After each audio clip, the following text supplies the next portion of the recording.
Or apologies. I have an apology from Councillor Beach and Councillor Taylor. No further apologies, are there? Someone like to move those? Councillor Derrett and Councillor Higgins. I'm just wondering, councillors, whether if you turn your microphones on, I'm just wondering whether we might, we might be able to actually hear everyone and without too much drama like we did before. Just turn your microphones on and we just see how that goes. Yep. I think that's satisfactory at the minute. Okay, I'll put that. All those in favour? Aye. Aye. Against? Carried.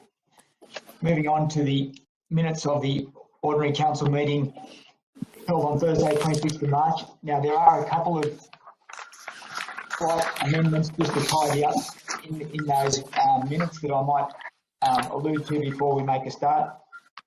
In the disclosure of interest, just the tidying up of on page 3 of the disclosures of interest, Councillor Williamson declared an interest in the section reports of committees, and the item was the Showground Racecourse Committee. So it's just the tidying up of the language there. The other one that Councillor Derrett alluded to, there was a reference to a black sport program. It's actually the Black Spot Roads program, which has been tidied up. And then on page 8, item 1, the Divisional Manager Finance and Administration report. The reconciliation certificate should be February 2020, not November 19. So those 3 things being tidied up. Is someone happy to move the minutes of the March council meeting? Yeah, Pauline. Councillor Derrett's moved that. Second. No seconder. Councillor Drews, was it? Sorry, I couldn't quite catch you, Councillor Drews. There. Any discussion? Okay. Put that. All those in favour?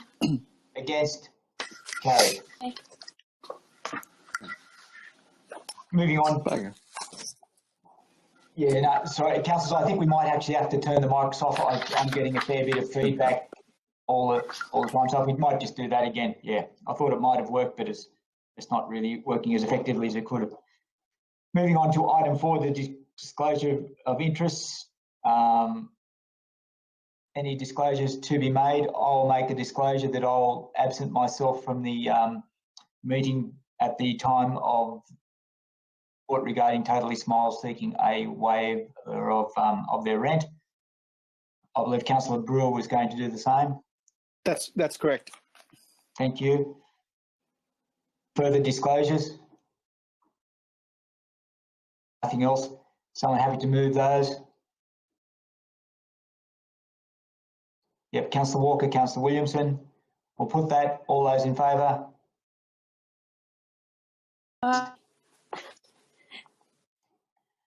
Moving on to the mayoral minutes, and a couple of those there that I would like to speak to. The first one is that regarding the joint organisation of councils, I'd like to just bring you up to speed with that. There's no motion. There will be a meeting of the JO tomorrow at 12 midday. There have been a couple of meetings. The proposal, the last motion from the JO was it wind itself up, dissolve itself. Now that can't actually occur, as we're fully aware. It is more a matter, well, it can't happen by legislation. The JO cannot wind itself up. So what can happen is a council can choose to leave a JO, and there is some very specific wording about how that will occur.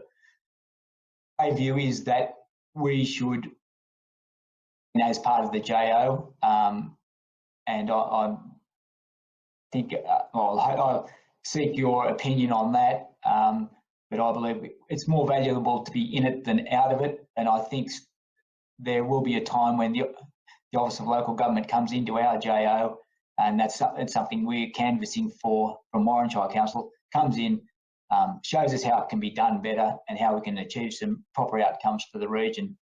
And to that end, we will be putting a motion to the JO tomorrow, a notice of motion along the lines that, yes, council, if they choose to leave, do so along with the appropriate wording. Is not dissolved, but an investigation be undertaken into the operation of the JO, its overheads, how the executive officer operates, how it can actually achieve some outcomes, having regard to other JOs that have been operating more successfully. I'd be interested, councillors, if you have a differing view to us continuing in the JO. I think that's the important question for me to be able to take to the JO tomorrow, that Warren Council either does or doesn't want to remain in the JO. I'm happy to take some questions on that one, if anyone has something there or has a differing view to mine. Councillor Brewer. Just a comment and a question. I too think that remaining in the JO has more benefit potentially going forward than getting out of it. But what was our financial contribution to the JO? And of course, if 3 of the member councils jump off, then at some point the JO becomes dysfunctional, I suppose. And I'm very sure that that's in front of your mind, but not that it's totally functional right now. But I just want to point out that we are paying towards this JO. I don't remember offhand what that contribution is, but I'm sure it's not insignificant. And that we'd be seeking value for money at some point, or else, we'll follow the crew, I suppose. Yep. Just to answer your questions there, Councillor Brewer, yep. The first one is that we contribute in round numbers, and Darren, you might correct me, around $9,000 a year to the JO. Yeah, good morning, everyone. Yeah, it's around about nearly 10 grand a year. Yep. Thanks, Darren. As to the second part of it, JO applied successfully for some funding to run a study into the skills base of the Arana region. Has now, which was the amount of $150,000, has now been diverted to be used by the JO to allow it to be sustainable for at least another 12 months. So what we're finding in the JO is there's a fairly significant fee paid to the executive officer. Narromine Council also charge us an administration fee of the order of 60 grand a year. To, yes, Councillor Brewer, I can see your face. It's extraordinary, and that's why so there's a lot of overheads to be met before it actually does anything, and that's the reasoning behind Warren Shire Council's notice of motion, that it just needs to be a much more streamlined organisation. Finance administration suggests that we could probably run it here for about 10 grand a year, to give you a bit of a ballpark feel for where we are. So it'd be interesting to see whether our notice of motion is accepted. I think what it does, it gives a framework for the JO to actually move forward. And I think my belief is that the Office of Local Government would be happy to hop in, help the JO, give it some sort of direction, and see it embark on a more sustainable basis where we really try and kick some regional goals. And my view is that those goals should be really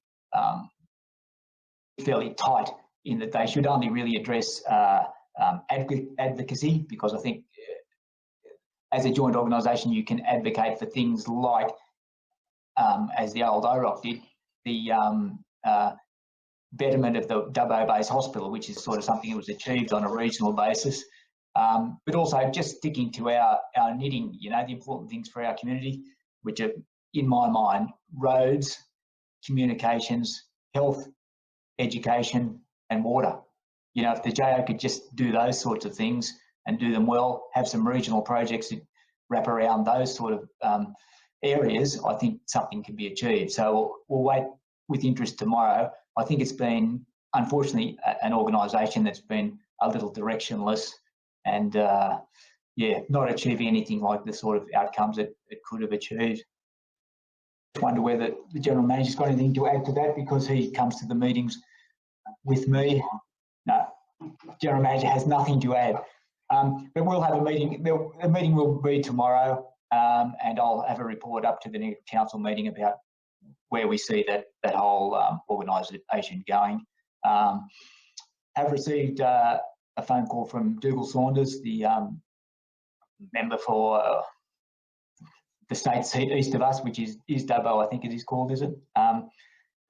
Yeah, wanting to know our view about how the JO might continue, and I was fairly frank with him in going along the lines that we've just discussed about overheads coming down, but some real focus on some real regional outcomes that are valuable. You know, the General Manager and I have been to some meetings, JO meetings, where there's presentation after presentation after presentation that really don't have any great relevance to us, and I think that's been a little bit of a downfall. We've all got better things to do with our time than listen to things that are really side issues. Any further questions on the JO? I'm just wondering, Will. Councillor Walker first, and then Councillor Drews. Councillor Walker. Yeah, no, you're right. Yeah, no, you're right. Councillor Walker. Just wondering, depending on the outcome of the meeting tomorrow, you know, how many councils opt out or stay in. When you talk about regional projects, how can it be regional if maybe you're not all together, and that, you know, that process and the outcome isn't regional? I don't understand that. Aren't you getting any advice? This was a government thing that was put upon us.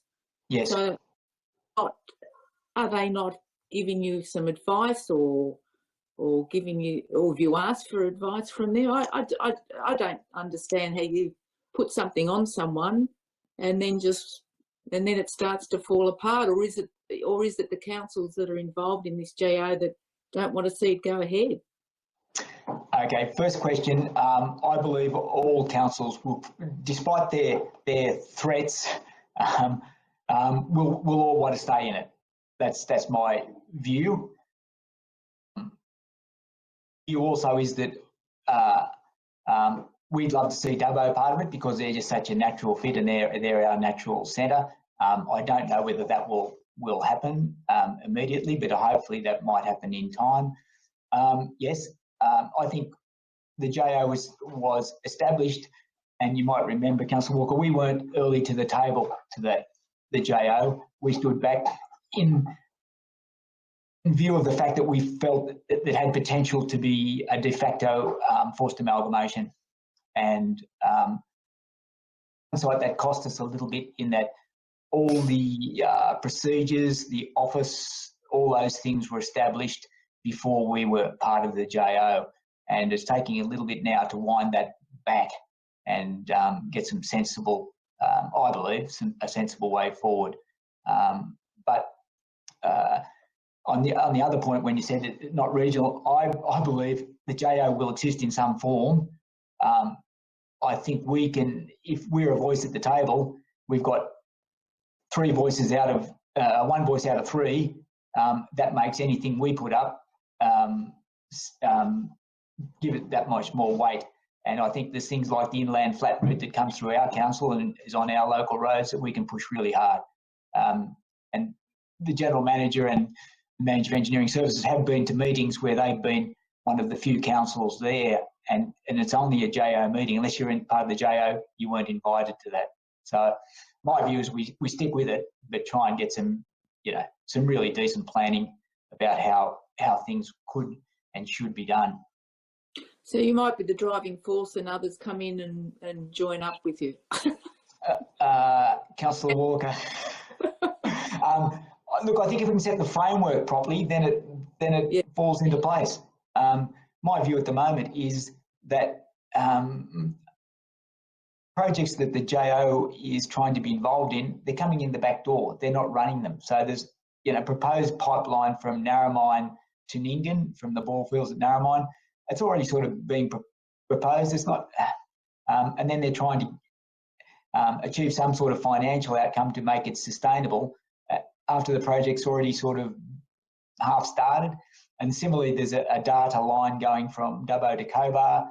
It's funded Snowy Hydro money. Again, JO trying to come in the back door and say, we deserve some money.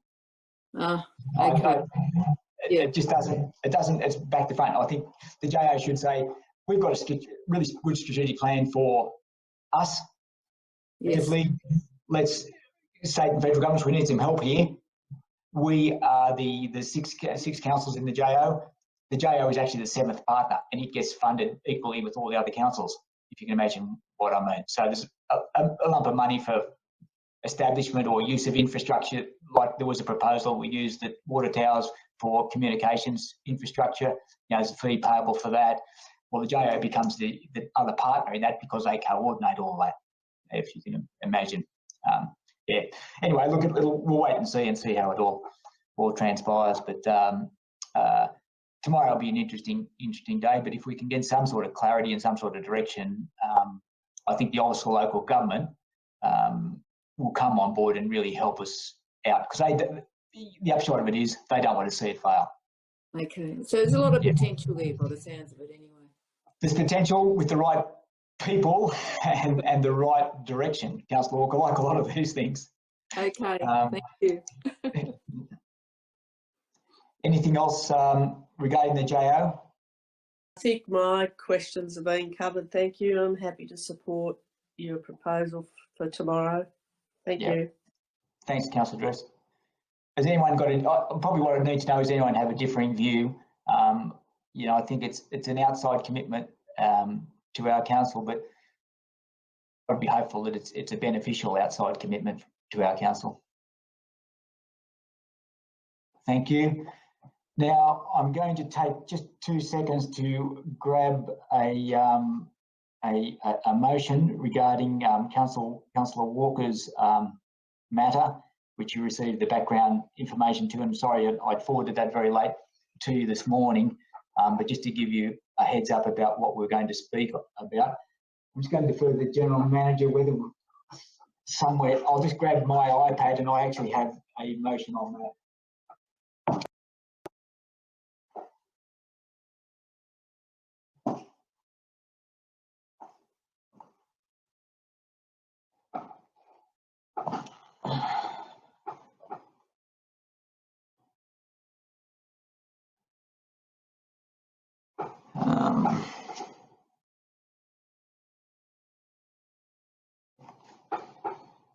Yeah, well, in a second. No, I can't. I'm not going to find one sec. No.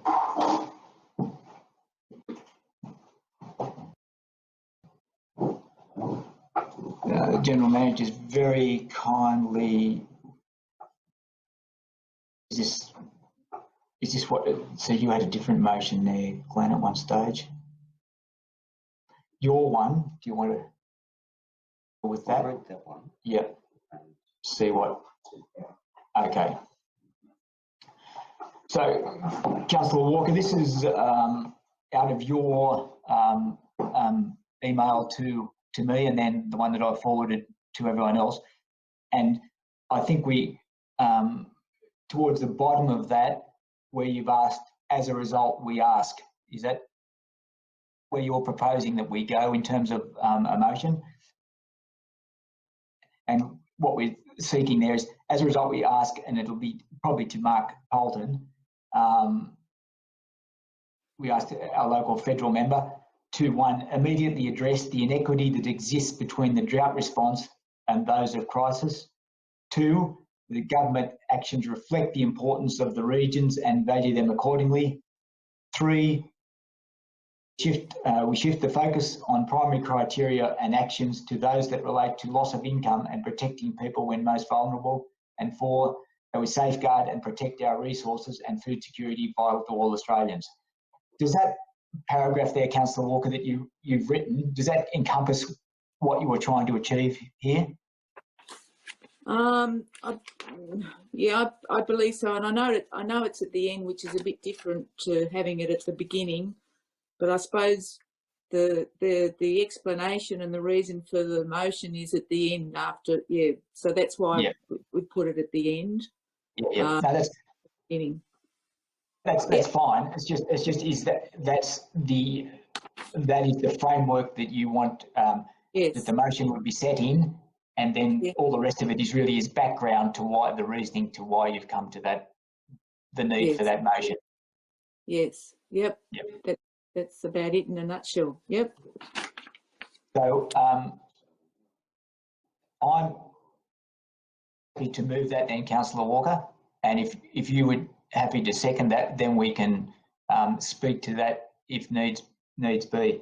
And so I'm happy to move that. Councillor Walker, you happy to second that? Yes. Yes. Thank you. I don't feel that I need to speak to it, but Councillor Walker, you may wish to speak to this so that everyone has an understanding of where you are coming from in the background that you've actually presented there. So who else has got the letter, Milton? No one. It's your letter. You put it out this morning, but who was that to? Just to all me. Councillors. All councillors. Everyone has that. Is every councillor has got that? Yeah. Everyone's nodding, Councillor Walker. So everyone's read or has. I know it's very late, but it has the background to what the motion that we've proposed there. So I don't know whether you want to add to the background is what I'm saying. Well, a few times I've brought up at meetings and probably just with Milton about the FHA, which is the Farm Household Allowance, which I believe is based on an asset test and also productivity test, which I've only read the other day about the productivity test. And I think it's been highlighted the inequity given how, and I've got nothing against how the government's responded to the COVID-19, but as in the letter, the reasons why the government has done what they've done with the COVID are very similar to what people are going through when they're in a drought situation, such as loss of income, their job, the mental anguish, which is all written in there. So why is it that it is not looked upon in the same manner that the government's looking on at this COVID-19 situation and giving people, well, it's cash, it's money. At the moment, people on the land have to apply for, interest reduced loans, and I just don't think it's an equitable process. Thank you, Councillor Walker. Any speakers against? Any further discussion required? Clarification? Reasonable question to certainly to be asking and just highlighting the different responses to, we've had 3 years of drought sort of coming out of it. Highlight how immediate the response was to bushfires, how immediate the response was to COVID-19 and coronavirus outbreak. So I think it's, at the very least, it's worth getting on the agenda. And I propose that this letter probably goes to Mark Colton, our federal member, but also the government representative regarding local government as well. So, and he will, of course, be very, very conversant with what we're saying.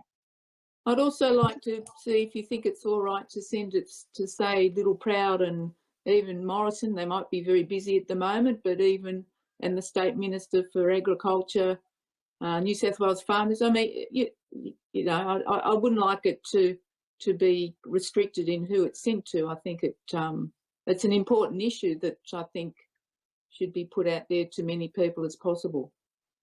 Certainly, Councillor Walker. Okay, from that viewpoint, Councillor, are you happy with if Councillor Walker liaise about who it might be sent to, but certainly at the very least, those federal and state politicians who it pertains directly to? Are we happy that it goes on council letterhead to those people? Others as appropriate?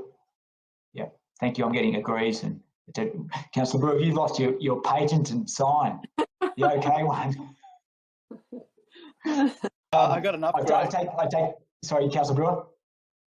I got an upgrade. I traded it. I take that as broad endorsement of that matter, and that being the case, and there being no further discussion, I'll put that. All those in favour? Carried. Thank you. I'm seeing green everywhere. Thank you very much. Thank you. Thanks, Councillor Walker. I'll also allude to the fact that I'm going to raise at the end of the meeting one item in the section 10, the confidential matters, and at the close of the meeting we'll be asking to exclude the press, members of the public and anyone else who might be with you in viewing this public meeting, that they be at least out of earshot and out of the room when we discuss a confidential matter, as would normally be the case. Moving on to the reports of the committees, the first of those being the meeting of the Plan Committee held on Thursday the 2nd of April. Looking for someone to move that. Councillor Brewer has his hand in the air there. Second, Councillor Higgins. Councillor Brewer. I'm just, I'll give you a brief rundown of the meeting, I guess. It's been some time. The machinery that was is in the meeting that we identified for purchase has been on our planned plant purchase schedule for some time. And I think that there's, I'm not going to go into it in detail unless anyone wants to, but they're all machinery that's been identified as needed urgently for a range of reasons. And we talked earlier about slashing of the road and those sorts of things. So the 2 John Deeres are utility tractors that will do all sorts of things, but namely, primarily in the short term anyway, will be engaged in and around the town, but again are for utility purposes. The loader is required. We've got ageing infrastructure. Everyone will remember the Long King loader that was a bit of a lemon. We have decided, as you'll see here, to take on quality machinery. The engineering department had their tender documents for us to view. They were reviewed and qualified according to a process.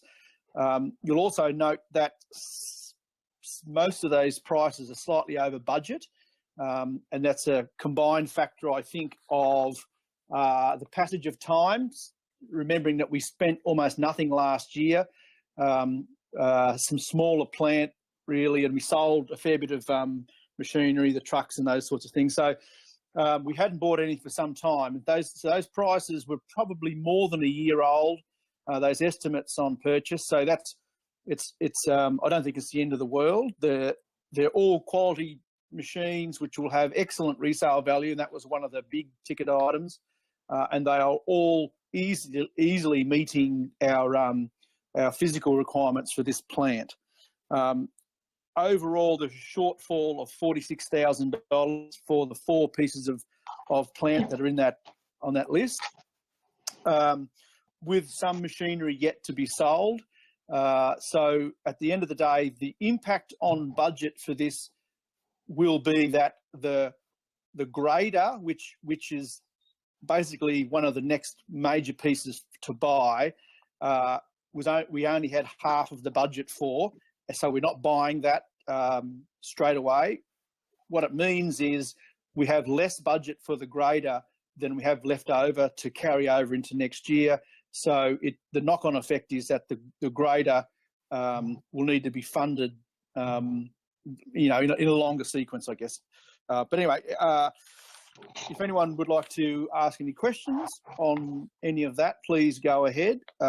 We tried where possible to buy locally, though those machines that were offered locally were where they met most of the criteria often didn't. For example, the John Deeres we bought locally because they came with a bucket. All the other machines that were on the sort of top 5, the buckets were additional. So that's one of the criteria that got us across the line there. But any questions on that, I'm happy to cover them. Councillor Brewer, I might just ask you, is there in your budgets an envisaged amount for the Hitachi front-end loader that is to be auctioned and the Case IH tractor that's to be auctioned? was there anything there, or is it? I mean, whatever it is, will certainly be a little bit of a bonus, and we'll bring that 46,000 back a little bit. Yes, there is. To answer your question, 50,000 for the old loader, the Hitachi loader. That's an estimate. Okay. Understanding also that with the passage of time, these machines are a year older, so that it may not be conservative enough. It just depends. But we have had some estimates, and we think they're reasonably accurate for that. I don't have the other numbers in front of me. I did flick around before in that mini break we had before it started, and I couldn't get my hands on them. But we think that the shortfall will be, well, those are already budgeted.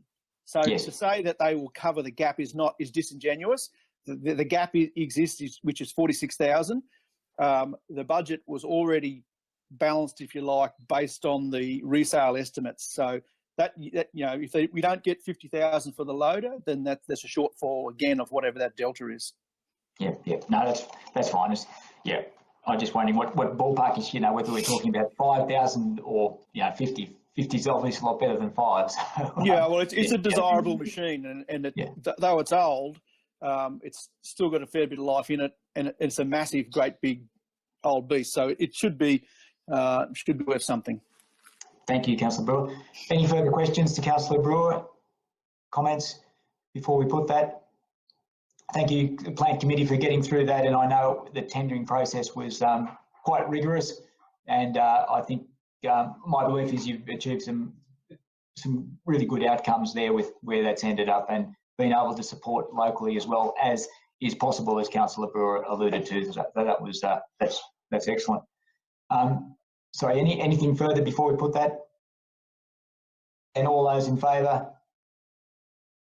Green, against? Carried. Thank you. Moving on to the minutes of the Mannix meeting held on day the 14th of April. Looking for someone to move those. For the Mannix meeting.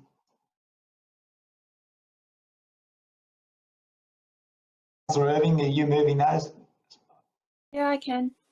Thank you, Councillor Irving. Seconded by Councillor Williamson. Councillor Irving. Yeah. Oh well, it'd be a good opportunity to ask a question on page 1, item 4.1.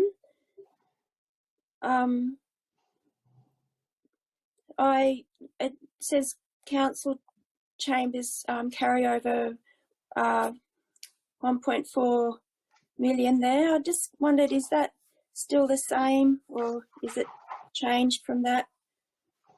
Sorry, Councillor Irving, I just need to be clear where you are on the Mannix minutes. Page 1, item 4.1, specific works.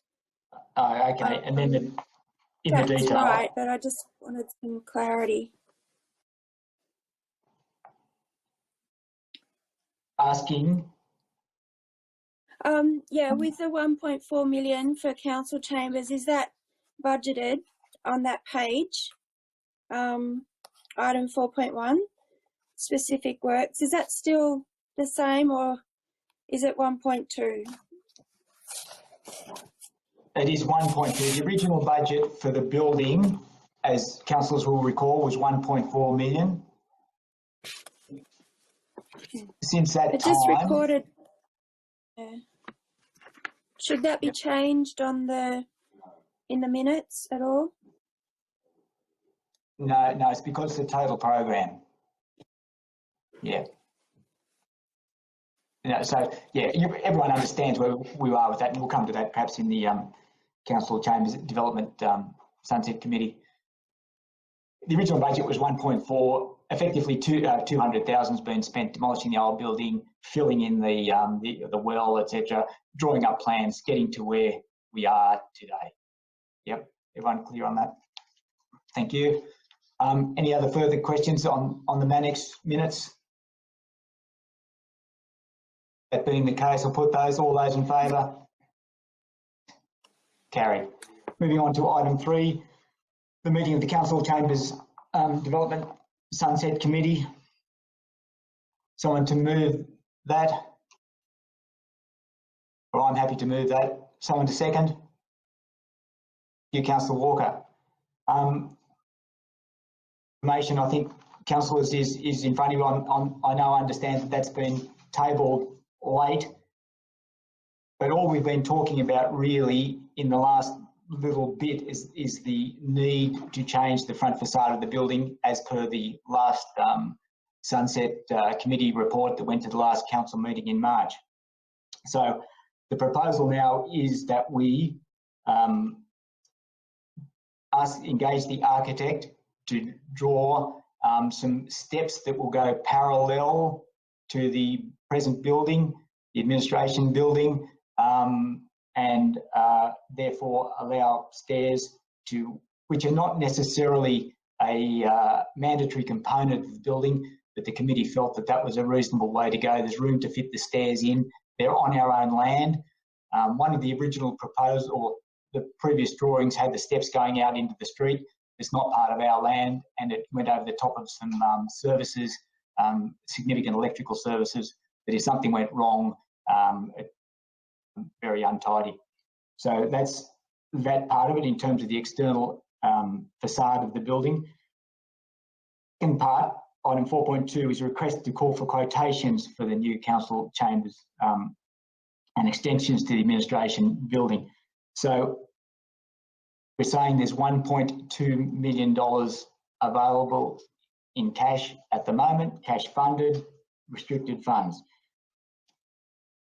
Recommending from the committee that we can commence construction of the extension to the council's administration building.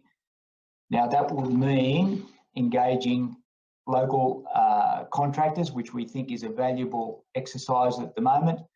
Those local contractors would have to apply through vendor panel and satisfy the criteria on that to be engaged by council to work on that building.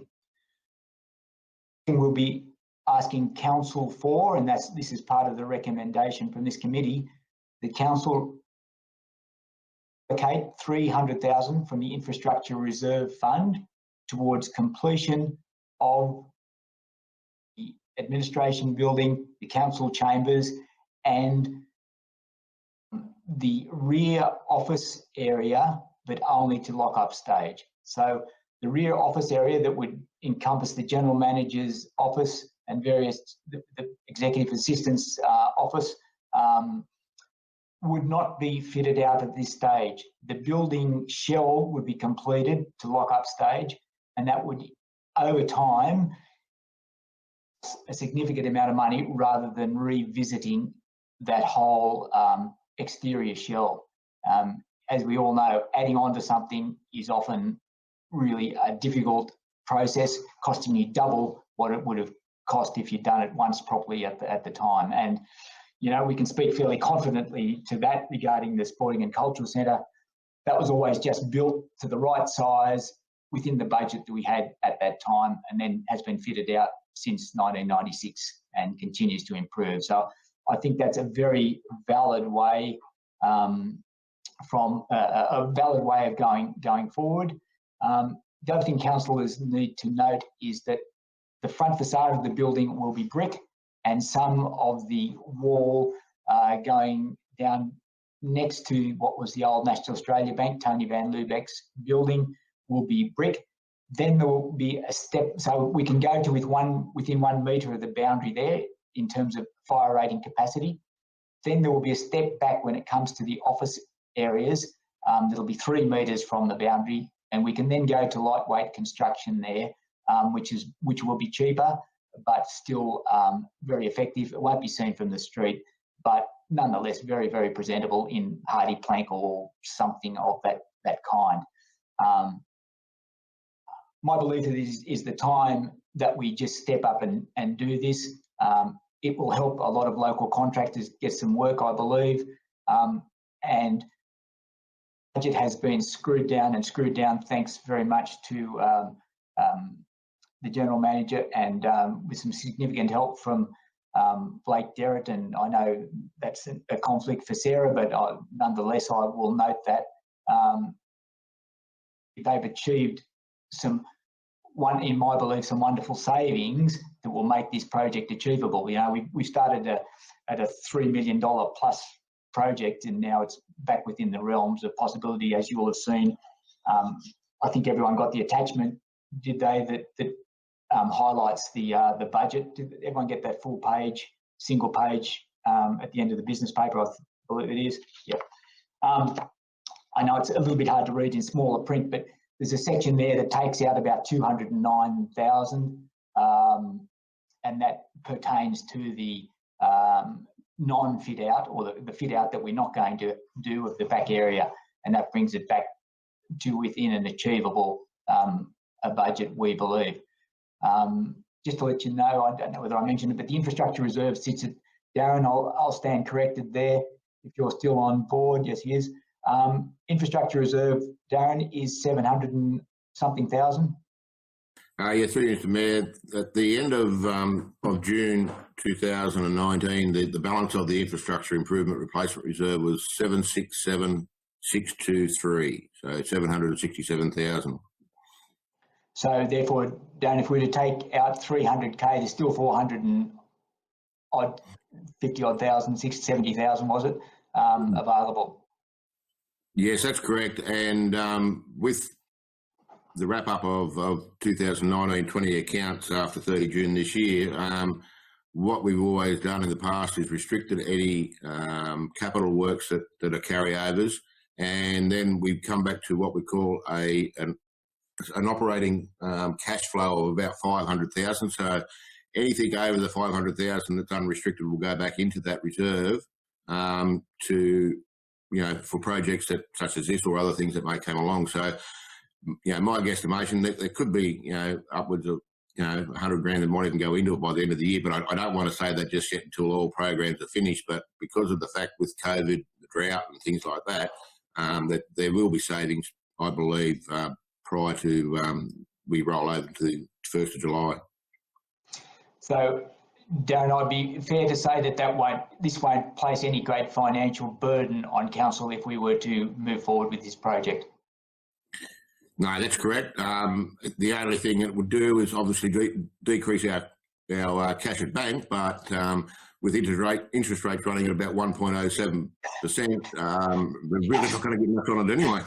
No, it's not a huge financial impact from that point of view, is it? No.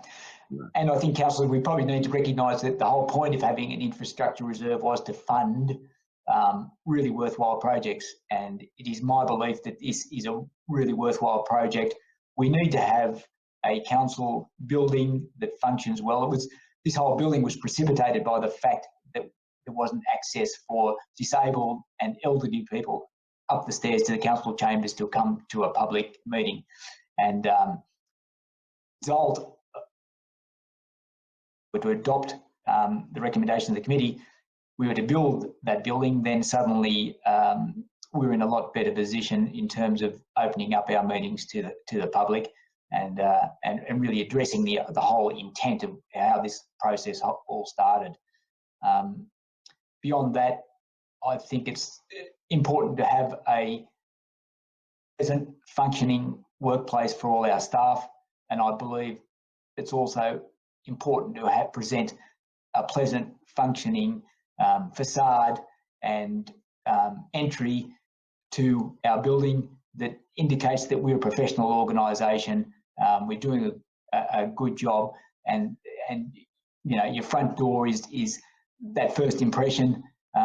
We need to give that impression because I believe we are doing a good job. It's just a matter of just reinforcing that and saying yes, we're doing things properly, but without being lavish and irresponsible with our funding. And I pay tribute to my fellow committee people, Councillor Surdity and Councillor Walker, for asking lots of questions in regard to this building. We've been at pains to see, as the three councillors on that committee, that council money spent effectively, we're getting maximum bang for our buck. And I'd have to say, I believe our General Manager and Blake Derrett, who's been helping, have also significantly added to the value that we're getting for each dollar that we might spend. I might just defer then to Councillor Walker or Councillor Surdey if you have anything to say. And then I know Councillor Williamson came as an observer to our last meeting, and I believe he has a comment as well. So Councillor Walker or Surdey, would you like anything to add? Councillor Surdey's waving, saying no, thank you. Councillor Walker, anything that you would like to add? No, I think we've, as you said, we've had some really lengthy meetings and lots of questions have been asked, and I'm happy with the way it's going. And as you say, I think there's been some great work done by Blake and yourself and Glenn to try and get this project at a reasonable cost. And I think it's going to be a great building. I think it'll look great, fantastic. So thank you. Councillor Williamson, did you want to add anything as an observer at our last meeting? Oh, yes, thank you, Mr. Mayor. Look, I went to that meeting because of some of the emails that come through about it, just get my head around it a bit better. Come out of that meeting very impressed with that committee. The questions they ask and the hard questions and the answers what they get back from the General Manager and also Blake Derrett. The reasons why they're doing things for, like the shadow line in the front of the building, why they're changing the awnings, why they're doing the steps and the entrance ramp, the flower bed, the reason they're keeping the electricity in because of the cost savings. It's just that they went through everything, different design pieces to save money, like the screw type foundations, which I didn't know anything about till I went to the meeting. Look, they're doing a great job. I've got complete faith in that committee after going there. Like I had faith before in our committees, but a bit like Andrew Brewer Councillor Brewer, when he went to the committee for the out at the waste depot. You know, like that committee is doing everything they can to save Shire Council money on the construction of that building and keeping that building in with line with the architect to the best of the ability with the products we can use. You know, it is a shame we can't use that front stuff on the front facade, but that's on the front of the building. But that's because we can't get an Australian certification for that product. But look, that committee is doing a great job. Thank you, Mr. Mayor. Thanks, Councillor Williamson.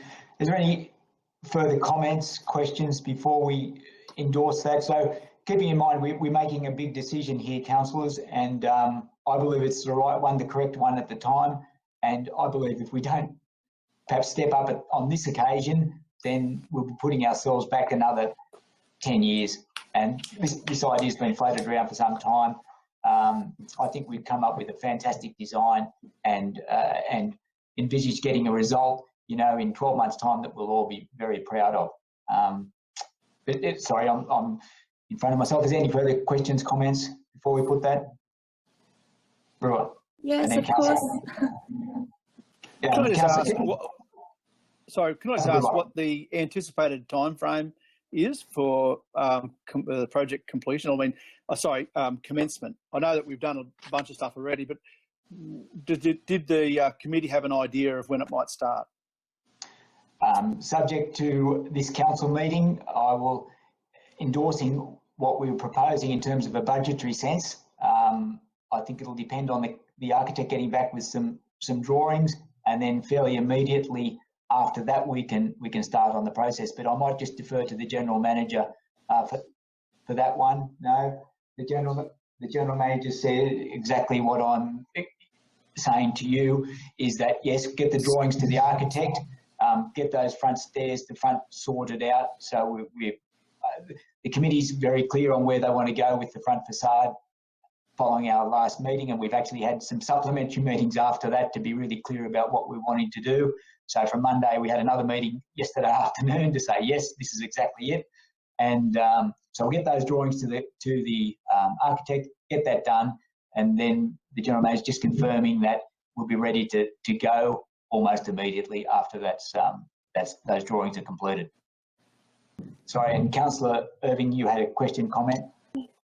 Yeah, well, thank you so much to the councillors who've been asking lots of questions. I think where my concerns stemmed from was maybe the lack of that reflection of those questions in the minutes. I don't remember seeing drawings at all in the minutes at the March meeting to be able to feel like I knew what I was voting on, although it was, I could have mentioned that in the March meeting, but then I just wondered if we could have drawings before voting on them, and also a program before voting, like just maybe have it round the other way so that we know what we're voting on, more so like a program or time frame before we vote. I just think that having those things in place would be good before voting on things. And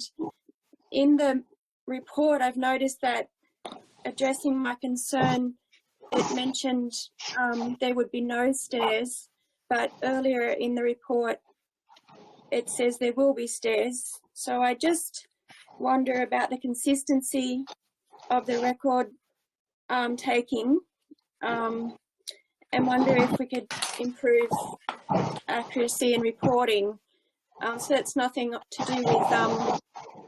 do with I guess the councillors. It's more to do with reporting on what's been discussed. And I noticed there was no correspondence mentioned in the last minutes on the 25th of March. So it's more about having more accurate reflection of what is discussed in minutes, what's shown in meetings, what's shown in meetings, what's discussed in meetings, rather than the committee not really doing a great job. I think they're doing a great job, but I'd like to see that reflected more so in the minutes and the reports.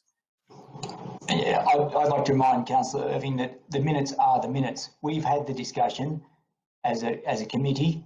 We've made some decisions. We come back as a committee with a recommendation. The way that the committees act right throughout this council. In ways, Councillor Irving, I'm offended that you accept that the committee is doing its job and reporting appropriately. Pardon? Can you say that again? Sorry, I didn't quite hear that. I'm a little offended. You don't believe that the committee is doing the best job that it possibly can and reporting those through the minutes. The minutes are we have a discussion. What comes out of that discussion is a recommendation, goes into the minutes. I defer to the General Manager for any further comments there. Mr Mayor, just the comments around stairs.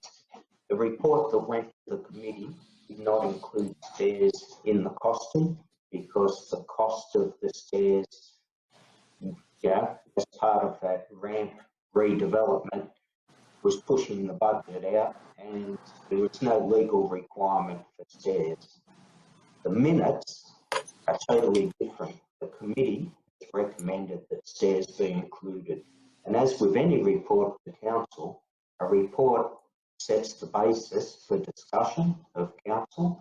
If the council believes that their decision, final, should be the outcome, that's all fine. And that's why a report to council about stairs really has nothing to do with the minutes of the committee that comes and says, well, even though you don't want stairs, we believe we do, and therefore add them. And if this report goes through, we will then instruct the architect to draw stairs in accordance with what the committee's advice, or in accordance with what the committee and council's determination is. So, this sort of trying to link one report decision, doesn't happen. In all our committees, we vary things constantly as to what the outcome is, because councillors are there to decide what the best outcome for the community is, not necessarily the report writer. General Manager. Could I just ask one more question? Certainly. I guess my query, one of my queries was related to what was on page two in general business number 4, I don't mind. I think the committee's doing an amazing job going on what you've just said. Thank you so much. You've just clarified a lot. But I just wasn't sure why under general business, with my point on 4, just for clarity, it says that stairs are not required under general business. Yep, But I'll then defer. Yeah, go on. on the first page it says they are required. Is that a different type of stairs or something? Mr. Mayor, if I can answer that, the question was about stairs, and you must read what's there. It says, the committee has considered the provision of stairs at previous meetings and determined that stairs are not required. It was passed. The committee is recommending through the council today that they include stairs. The decisions of the committee to look at it in the past, if you're going to be selective in which words you wish to pull out and put on a public record, please read all the words. I just appreciate that clarity. Thank you. It just required a bit more clarity, and you've given that to me. Thank you. And I just would like the drawings, I think, next time. Thank you. And I'll have to point out that all but one of my concerns hasn't been correctly, accurately recorded. So, yeah, I'm just concerned about the way they've been recorded. If you look at my email, it was to everybody. But you can do that in your own time. Have another look. Thank you, Mr. Mayor. Thank you, Councillor Irving.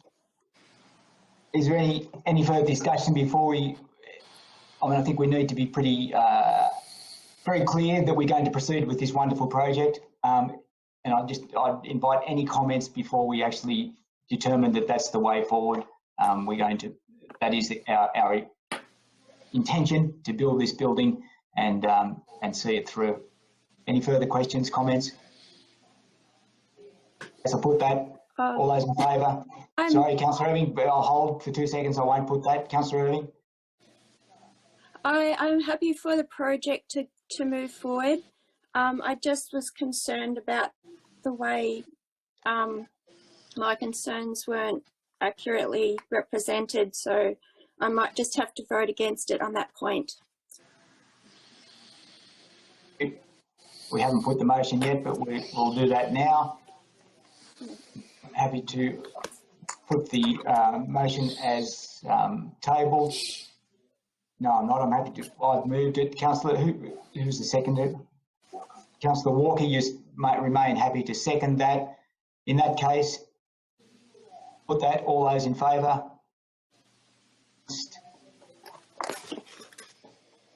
Thank you. Moving on to the reports to council. The first of the. Was there an against? Would you like to? You would like the against recorded, Councillor Irving? Is that what you're saying? Sorry. Yes. Yeah, you're cutting in and out a little bit on me. Yes. Okay. Thank you. That is duly done. Duly noted. Moving on to the report to council, item 7. To the delegates, the first of those being the Outback Arts Incorporated Annual General Meeting and the General Board Meeting. We're looking to Councillor Certegy to move that. Thank you, Councillor Certegy, seconder. Yeah. Missed who that was. Someone to second the Outback Arts meeting. That was Councillor Druce. Thank you, Councillor Druce. Councillor Certegy. Yes, thank you. It's pretty much all in the report. We had our first teleconference meeting due to the corona stuff. So being the fact that we are very much a face-to-face sort of an organisation where we run a lot of projects within the various communities. So, you know, due to the corona, it's all on hold, but they're still doing a lot of online checking in, you know, finding out what's out there when things get moving again, that we can start picking up and running. It hasn't stopped them putting together some, and I know Fleur Stubbs was involved in this. She's our Indigenous officer, looks after Warren and a couple of the other shires. She's spent last week putting together 300 kits of pom-pom making, and a lot of those we're going to do something, and I know a fair amount of those went into our local supermarket for free distribution to, for the kids or the families to be able to have a go. So, she's made cut out all the pom-pom shapes and did all the wool to the right sizes, so all ready to go. So we should have some interesting pom-poms around Warren by the time we're finished. Apart from that, everything else seems to be going the way it should do. We at our AGM, we had no new nominations for any of the board members. So we're all back in with the same members that we had before. And I'm back in as treasurer again. I just can't seem to get rid of it. I've been You're there doing a sterling job, yes. Councillor Surdy. You must be doing a sterling job. Excellent. No one wants to put their hand up. So as I say, business as usual as much as we possibly can. And the other thing this year too is I'm on the CASP panel, which is the country support program. So I'm back on that one but it's sort of on the back burner at the moment due to the various fundings and things. And a lot of those programs, as you know, are face-to-face things. So it's just a matter of, go with the flow until we know where everything is happening. But we're striving to do the best that we can with the various communities and keep everybody informed as much as we possibly can online. So business as usual, the best that we can do at the moment. Thank you. Thank you, Councillor Surdy. Any further questions, comments before we put that report? In the case, I'll put that. All those in favour? Yes, carried. Moving on to item 2 of the report of the thresholds of resilience in regional communities stakeholder webinar. That's symptomatic of our times, isn't it? Stakeholder webinar held on Thursday, 2nd of April. Councillor Derrick, you happy to move that? Yes, thank you, Councillor Derrick. Second, Councillor Irving, who attended as well. Councillor Derrick. Yes, thank you, Mr. Mayor. It was very convenient that it was a webinar instead of having to travel to Narrabri as first planned. So everything I want to say is in the report, and the attachment is worth reading as well. If you would like any more information, please let me know. It's quite a long process from the first meeting back in April last year to the final webinar in April this year. I expect that CRGC will be working on some of the actions and that they may be approaching us to continue to work with them towards those actions. I'm pleased that we had representation at the workshops and throughout the process. So I guess we'll just see what more comes of that. Thank you. Thanks, Councillor Derrick. Any questions, comments before we put that? There's been none, I'll put that. All those in favour? Against? Moving on to, there are no policy items to discuss. Moving on to the reports of the General Manager, and the first of those being item 1, the outstanding reports checklist. Looking for someone to move that, please. Williamson. Councillor Surdy. Councillor Williamson. I just won with the Warren Levy Bank rehabilitation. I just wondered, we just had some high rivers now go through. I just wondered I'd have get some photos at the back of the dental surgery just to see if there's any more decaying going in the Levy Bank. Just have a look, because we have had some high rivers for the last 4 or 5 weeks, that's all. Absolutely. Just a bit of information to fire back at to try and get the grant funding, that's all. Yes, Thank you. General Manager, thanks, Councillor Williamson. The General Manager has a comment. He's come up beside me. I'll move me back a little. Thank you, Mr. Mayor. This week, and I think later this afternoon, we actually have Richard Noonan from Barneson's in, and he's starting the design work for the Levy Bank, documenting what's there now, and it's working out all the stabilise it. So that's commencing. I'm sure it's late this afternoon.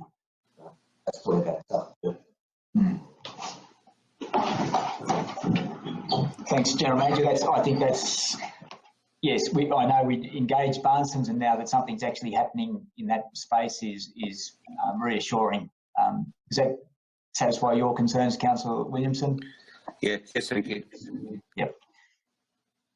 I just, in the light of Councillor Brewer's plant committee adopting their the replacement of that plant, and also regarding the replacement of the bridge over the mouth of Guy Creek, in that tenders were accepted at the March Council meeting. I think a couple of those items can potentially be removed from the outstanding reports checklist. Is that something reasonable, General Manager? Yeah. So I wonder, sorry, Councillor Williamson, you moved this question regarding item 1 of the outstanding reports checklist. I wonder if you would be happy if on page 3 there, in the Divisional Manager of Engineering Services reports, standing items, that items regarding to the replacement bridge over the mouth of Guy Creek, the supply and delivery of the front end loader, supply and delivery of 2 four-wheel drive tractors, and the supply of a backhoe, that they be deleted from the outstanding reports checklist, in that they have been achieved. Yep, I'm happy with that, Mr. Mayor. Thank you. The seconder was good. Who was Councillor Surdy? You were the second of that. Are you happy with that as well? Yeah, I noticed that. Thank you. Yeah. I wonder, is there any further comments, questions that we should address before we put the item 1 of the report to the General Manager, the outstanding reports checklist? Councillor Irving has a question.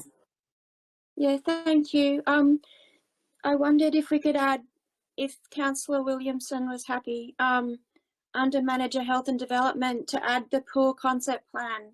It's something that we need to make a priority, I think. Mr. Mayor? Yes. Can I just say to Councillor Irving, if that's okay, when we have our sporting club committee meeting, we'll have that plan come up in there, and we can go through the committee, and that committee then put it through this stage here. I think that'd be the proper way of doing that one. Do you agree with that, Mr. Mayor? Absolutely, Councillor Williamson. That's the reason for having committees, that these overarching plans come through the committees, and we work towards a consistent outcome. I believe that's the appropriate place for that to occur. Councillor Irving, you have a comment? Yeah, just to remind everyone, we did mention the concept plan at our February committee meeting. It was brought up at the February 12 Sporting and Facilities Committee meeting, so it has been mentioned. So. And it will remain. That's okay. We can wait. Yeah, it will remain on sporting facilities. Yeah, it's not going to be forgotten. I can assure you that, Councillor Irving. There's no chance of that.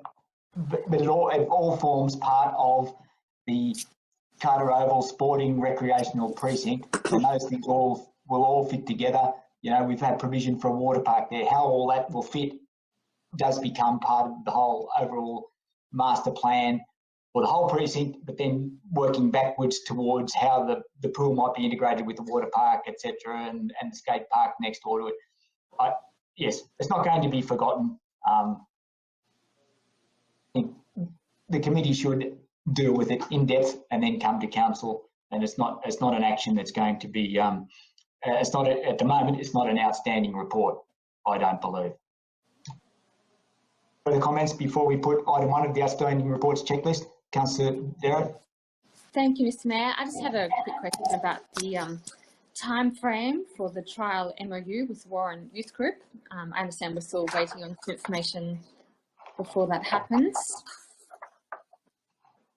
So that's the last under the Manager of Development. Yep, I'll have to defer to perhaps the Manager of Health and Development. Is she still on? If she's not, I might defer to the General Manager. Yes, I am here. I am here, Milton. Yes, thank you. I wonder if you might did you catch Councillor Derrett's question regarding the Memorandum of Understanding with the Warren Youth Group? If she can just repeat the question, please. Yeah, sure. Thank you.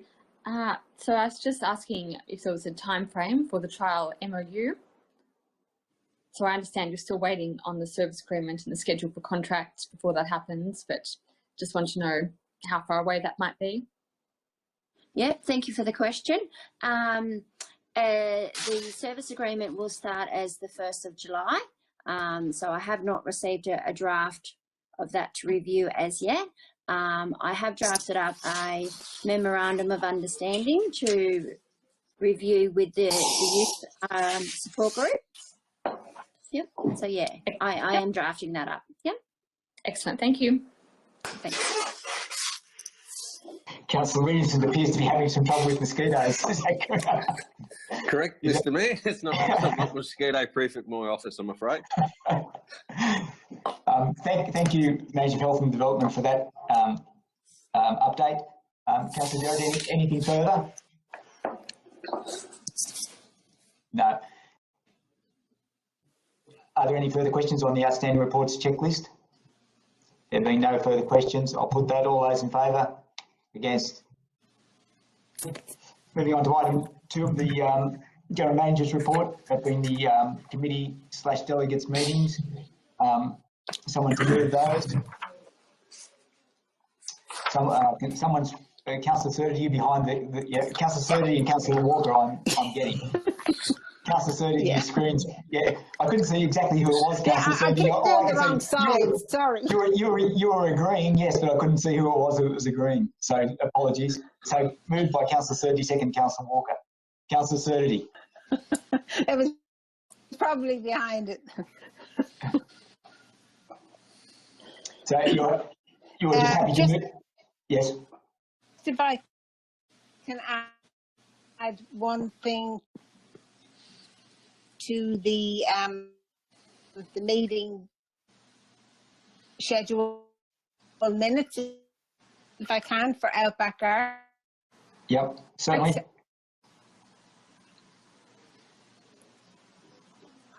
Yeah, move that one, yeah. And if I can just add an Outback Arts board meeting on the 25th of May. It'll be another 10 listing off the the schedule list. So if it can just be added to that, that'd be great. Thank you. Sorry, Councillor Sturdy, you were just cutting in and out a little bit, but you're asking for an Outback Arts board meeting to be added to at the 25th of May. Is that correct?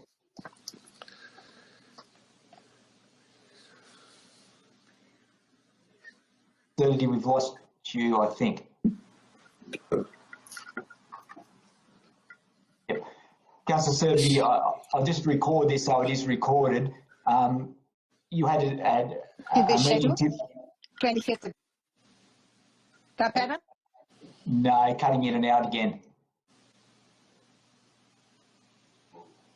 Well, Councillor Sturdy, we'll note it. We might via telephone to Jody. I'm still connected. It's showing me as connected. Yeah, I'm getting a cutting in and out. Yeah. Is any other councillor getting a clearer? No, everyone else is not getting not getting it very clearly either, Councillor Sturdy. What we might do, we'll note that you have something to be added, and I think it was an Outback Arts board meeting, but I'll ask you to, sometime after this meeting, just to ring Jody and just have it added in. Yeah. Thank you. Any further, Councillor Irving?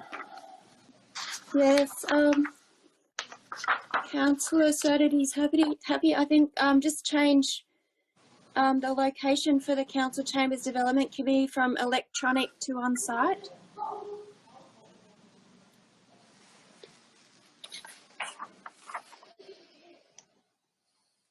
Yep, okay. It depends on what happens with the virus. Yep. No, it just depends on the COVID virus. So. Yeah, look, we're happy to note that, Councillor Irving. Yes, that's fine. And Councillor Sergi, I'm not sure whether I'm getting still cutting in and out, but yes, that's certainly acceptable. Any further comments, questions regarding the committee delegates meetings? Milton, yes, I have a question, please. Certainly. With the Western New South Wales Local Health on the 2nd of the 4th, can you just give me some rundown on what was discussed at that meeting, please? I might defer to the General Manager. These have been an after the event meeting. All the information's usually already out there a day or two before this actually happens. It relates to COVID-19 and the spread and which local government areas have been affected. But I might potentially defer to the General Manager. These are happening fairly often and I'm not always attending each one of those. Okay, thank you. It was an introductory meeting the New South Wales Health was having just to give an up of COVID-19, the impacts and where health were going. It really was reiterating what the Premier says every day in the media conferences that, you know, we were going to shut down, we were going to try and keep people at home and contained, especially over the Easter break through that period.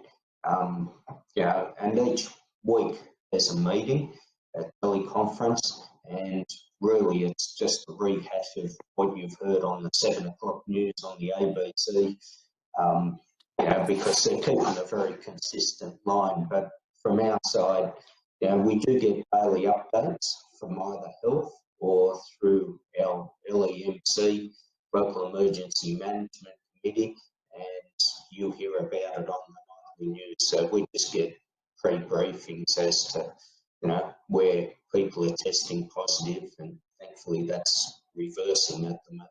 So that's really what that meeting was about. There was nothing specific locally, except that the major base hospitals had prepared to win and deal with COVID-19 at that stage of the meeting.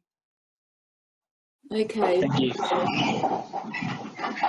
Thanks, Councillor Walker. Are there any, no drama at all. Any further comments, questions regarding item 2 of the report to the General Manager, the committee delegates meetings? No, that being the case, I'll put that, all those in favour, against, carried. Moving on to item 3 of the report to the General Manager regarding, excuse me, lot 2 at the airport development and the sale agreement for that lot. Councillor Williamson, perhaps to move that. Thank you, Councillor Williamson. Second, Councillor Derrick. Councillor Williamson. Oh, look, this is just in line with all other sort of sales of lots we have. So we're just going to move it out to the airport as well, which is a, you know, it's a good idea going forward. So I move the recommendation on that area. I might just keep you up to date on the airport a little bit. We have got some funding through from the grant we got for the 2.4 million for the airport. So far out there, we're about to start the helipad in the next couple of weeks for emergency services to land out there. So it's going to be started. Through the insurance, we've got the new windsock out there. Also, the electronic setup for the lights to come on at night time has been put in. We just got to get it certified by a proper CASA electrician. Your normal electrician can't do that sort of stuff to certify it. That's got to be done. So it's going forward. So hopefully in the next 3 to 6 months, we'll get a fair bit done out there. So it's all positive. Thank you, Mr. Mayor. Thank you, Councillor Williamson. Councillor Walker's given it a thumbs up. So that's, and I fully endorse what Councillor Williamson's saying there. It's all progressing really, really well. We've been to have received such significant funding to upgrade our airport, and you know, when we get Avgas out there and the group wanting to purchase lot 2 have shown some confidence in Warren and Warren Airport. So, you know, it's all these little things, councillors, that I believe will add up to making significant improvement in time to our town and district. And if we can offer someone a way in, as the recommendation says, over with paying one quarter now of deposit for that land, and then 3 other instalments, and then they do have to undertake to build a hangar with, or make some sort of construction within a couple of years. I think it is, Councillor Williamson, is that correct? Yeah, that's correct, Mr. Mayor. So it means it's not going to just sit there, and that's good. And look, fully endorse the work of the airport committee in really moving this whole project along. Comments, questions before we put that? All those in favour? Oh, sorry, Councillor Irving. Sorry, we haven't put that. Councillor Irving has a question, a comment. I am really pleased with the work out at the airport. It's really worthwhile for long-term strategic reasons. I just wanted to clarify though, is the airport committee just still happening? Or I remember last meeting I thought we weren't having the airport committee, but just want some clarity on that. Can I answer that, Mr. Mayor, please? Certainly, Councillor Williamson, then the General Manager. The airport committee is functional completely. So that's yeah, it is working. The reason we didn't have a meeting because we hadn't had any funding come through. There you go. So we'll be having a meeting next month. But in our last meeting, what we gave to council, we had a list of projects what are getting done in order and where we could send the project team to where they want to go for the money value. So that is happening. So everything is going ahead at the airport properly. And like I said, we will have a meeting and it'll be a bit more detailed, probably not next council meeting, maybe the council meeting after where it's all up to. There was no use having a meeting with just sitting there and not achieving anything. So thank you, Mr. Mayor. Thank you, Councillor Williamson. I'll just defer now to the General Manager, and then if anyone else has some comments, go from there. Mr. Mayor, as councillors will recall from last meeting, we suspended 2 meetings because they had public members on, which was the Racecourse Showground Committee and the Airport meeting, because at that stage we had no ability meeting electronically. We were, as you know, we were over in the sports centre, all sitting separate tables, and the direction from the state and federal government was not to have gatherings. So because they had public members on, we could not justify that was directly work related. So those meetings have been suspended, but now we have an electronic means of holding meetings. We can possibly reinstate those when required, because some of those 2 committees, there needs to be more work done on the ground really before any further advice is required. So, you know, just to hold a meeting for meeting's sake, I think we should, you know, just put them in abeyance for a little while and not expose each other to each other. Same. Councillor Brewer has a question, comment. Yeah, thank you, Mr. Mayor. I'd just like to point out that the original agreed structure for payment and for the buildings on the sites that are sold was that from settlement, owners had 18 months to build a structure. I'm not sure whether that's complete or to commence. That escapes me now from memory. So I just want to point out to everyone that the change in allowing 4 equal instalments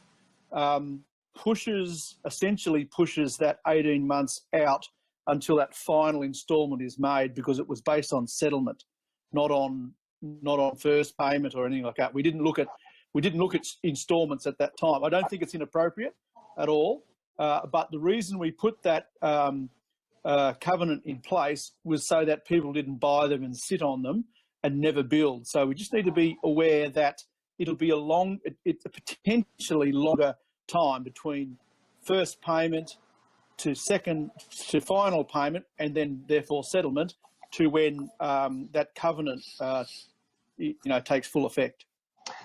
Councillor Brewer, I might just defer to the General Manager for a little bit more information in regard to that particular part of the scenario there. Thank you, Mr. Mayor. In the contract of sale, we've added a special condition that says from the time of settlement, and the time of settlement occurs when they sign the contract and the transfer is done. So the time period, which was, is from memory, it kicks in at that point. So if this contract is settled, say, in 2 weeks' time, that's the settlement date that then commences everything. All we're doing is acting as the mortgagee to carry the cost and finance it. So in 2 weeks' time, the person buying it will have to pay their rates. They will have to pay all other costs that are associated with that land. There is no delay, so the clock starts ticking under that special condition from that time of settlement. So yeah, the thinking was right that we're pushing it further out, but in actual fact, we've retained the special condition, make sure there's a time, and this purchaser knows and understands that they've got to submit a development application and construction certificate and commence work. So it's the commencement of work to then retain the block, otherwise we can take that back. That helped you, Councillor Brewer? I think it helped all of us. Yeah, thank you. Yeah. Any further comments, questions before we put item 3 of the report to the General Manager regarding the purchase of land? No. We'll put that. All those in favour? Against? Carried. Moving on to item 4. Again, the report to the General Manager, the street lighting upgrade to a high efficiency LED. Councillor Serdio, I'm wondering whether we might just move that for discussion, if suspend standing orders and just an update from the General Manager. Does that sit with you, Julie? Yep. And I have a second to just to suspend, and Councillor Druce seconding that. I might just defer to the General Manager just to go through that street light upgrade, just so that we're all clear about how that operates and the minimal cost that it actually council will bear to enhance our facilities, really. Thank you, Mr. Mayor. This has been a long-term project that started off in the OROC phase, and it's come to the point where Essential Energy were the most attractive group to fund changing all our street lights over to LEDs. And the reason for change to LEDs is really the length of the bulb itself is much longer than the current light system we've got, and there's very large savings electricity-wise. So obviously, if we're not burning as much electricity and we're not, producing as much greenhouse gas, and the cost saving comes back to the community. The council pays for all the street lighting that's around, all the lights that are in the park, everywhere, and that's a fairly significant cost to us. So working through it, there were a number of proposals put forward to council from Essential Energy. One being that council pay all the upfront costs of replacing all the street lights and park lights with LED lights. So council wore the cost of that. But the more preferable version was that Essential Energy cover the costs. So basically they carry the loan for the 10-year period and they replace all the lights around, and council pays back that cost as part of it. And as you can see within the recommendation, there is annual savings that go towards that. The reason we don't or shouldn't be paying the upfront cost is council would then own the lights. So if the lights fail, then council must pay to replace the light. If the light fails, and Essential Energy owns the light, then Essential Energy must replace the light. So in the review of all the lighting, there's around about a 10% breakdown of lights in the time frame over that 10-year time frame, and this means that Essential Energy must guarantee the lights replaced. So once we go past that 10-year time frame, Essential Energy, we're under a maintenance agreement which we've always had with them, and they must then go and replace the light or do the work on the light.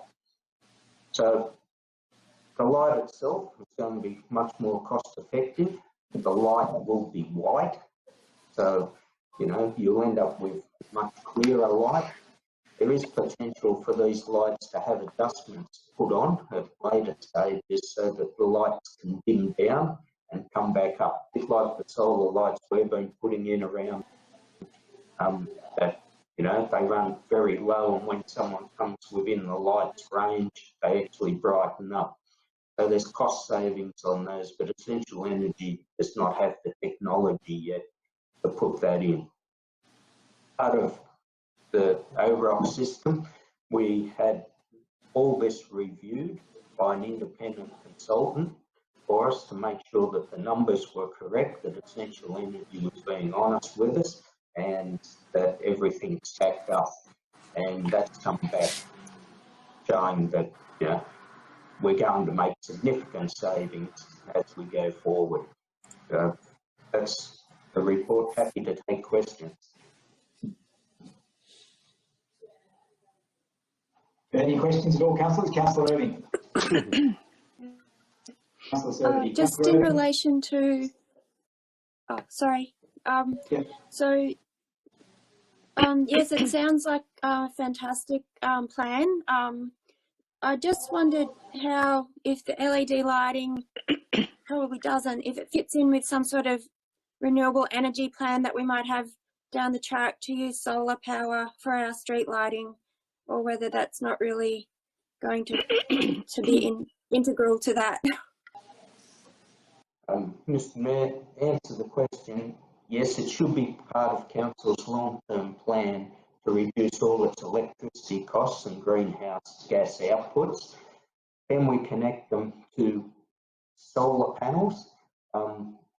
The answer is no, because we've got an electricity grid system, but Council could buy green power if they wish, which is then guaranteed that it does come from renewable energy sources.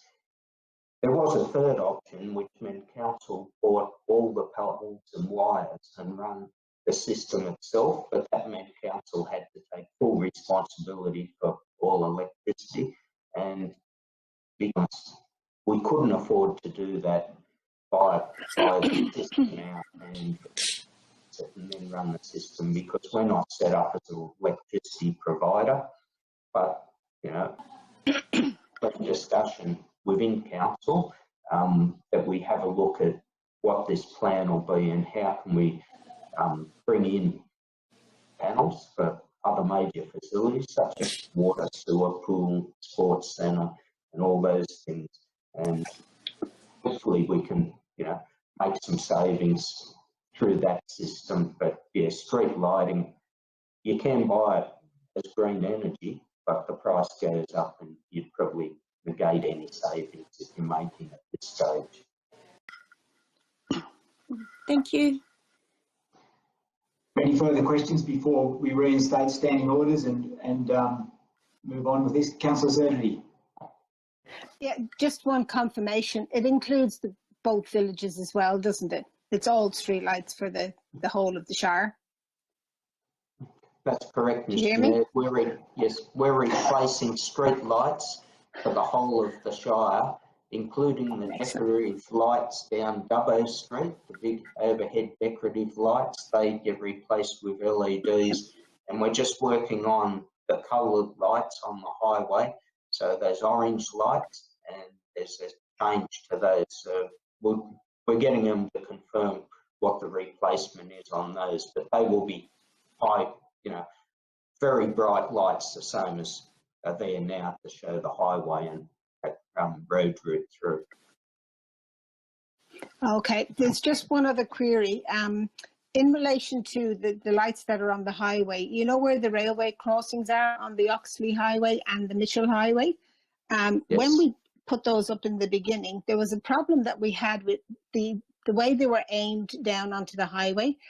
As you're coming up to that crossing, they blare right in your face. The adjustment of them needed to be just modified a little bit so it wasn't hitting the driver's face as you were coming down the highway. It was actually on the highway.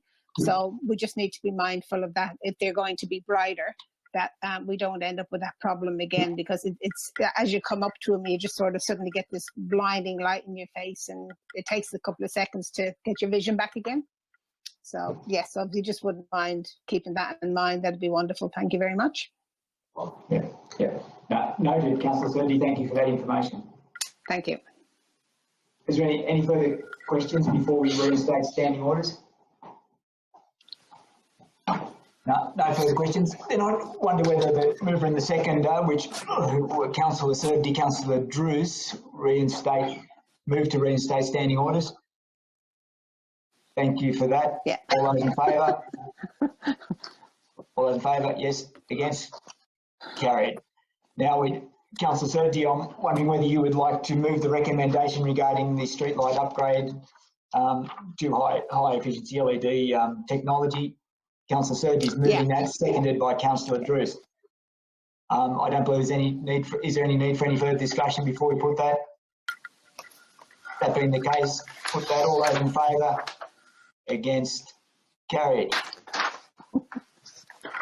Moving on to the reports of the Divisional Manager of Finance Administration, and first of those being the reconciliation certificate for March. Someone to move that, please. Looking for Councillor Drews, seconded Councillor Irving. Councillor Drews. Just happy to move the recommendation, Mayor. Councillor Drews. Yes, you'll see there's a fairly significant bank balance there. Student interest rates were a bit higher from our point of view at this stage. It's a different story if you're borrowing, but a bit more income would have been nice on that significant amount of money, but nonetheless, that's the way it is. Any further comments, questions on the reconciliation certificate? No, that being the case, I'll put that. All those in favour? Against? Carried. Moving on to item 2, Finance Administration report. The statement of rates and annual charges. Someone to move that. Councillor Certainty. Second, Councillor Derrick. Councillor Certainty. Just before we do you want to stand for this item? Oh, he did what a ask good me idea. to remind you. You're good on you, Councillor Certainty. Thank you. This is our standing agenda item, and you picked Could be interesting. Yeah, no, it's all Darren might have some interesting comments when the recording of this goes out, but at least we don't, and you might not see faces, but the intent there. So sorry, Councillor Certainty, you were moving that. Councillor seconding that. Sorry, Councillor just second that. Councillor Certainty. Now, just the comment that it's good to see that the rates are still coming in the way they need to, but just a smidgen down on what they were at the same time last year. So all in all, we're faring well, I think. Thank you. Thanks, Councillor Certainty. Any further questions, comments before we put that? Okay, so we'll put that. All those in favour? Against? Carried. Hope that stretch helped us all. Now, we're moving on to item 3 of the Manager of Finance Administration. That pertains to the rental adjustment sought by Totally Smiles Proprietary Limited. I will now absent myself from the room and ask Councillor Williamson to take the chair, and I think Councillor Brewer is the same. So he's nodding in agreement. So we'll leave, and Councillor Williamson, if you might deal with that matter. Can I just ask a question? How are we going to know when to come back in? Is it like, we might ask, I'll be right, Councillor Chambers, of course, Councillor Williamson, can I ask Jody to just give you a telephone call? What's the most appropriate number?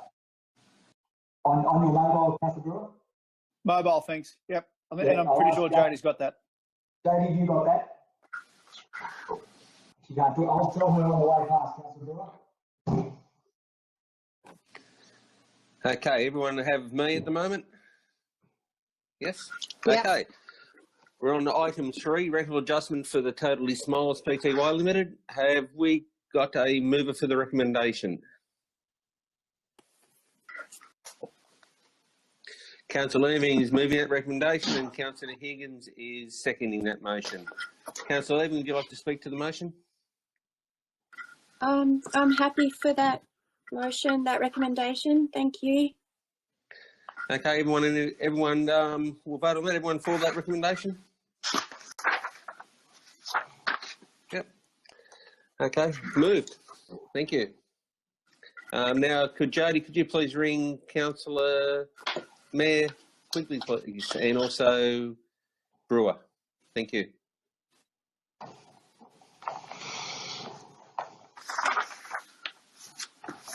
We'll move on to what we're waiting for Mayor for. We're going to item 4, which we'll just wait for everyone else to turn up and we'll discuss that in a second. Thank you.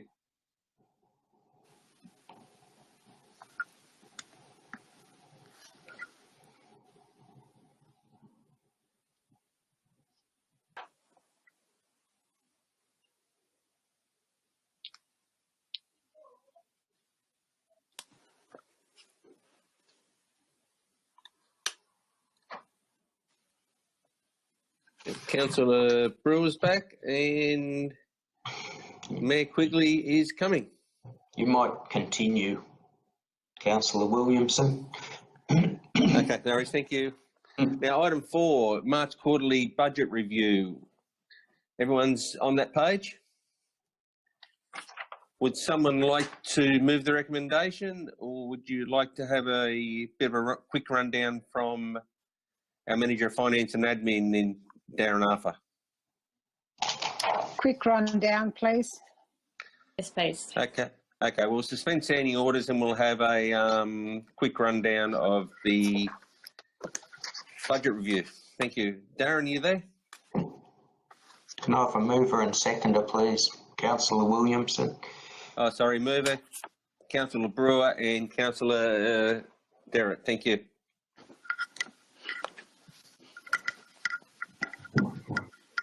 Okay, thank you, Mr. Chairman.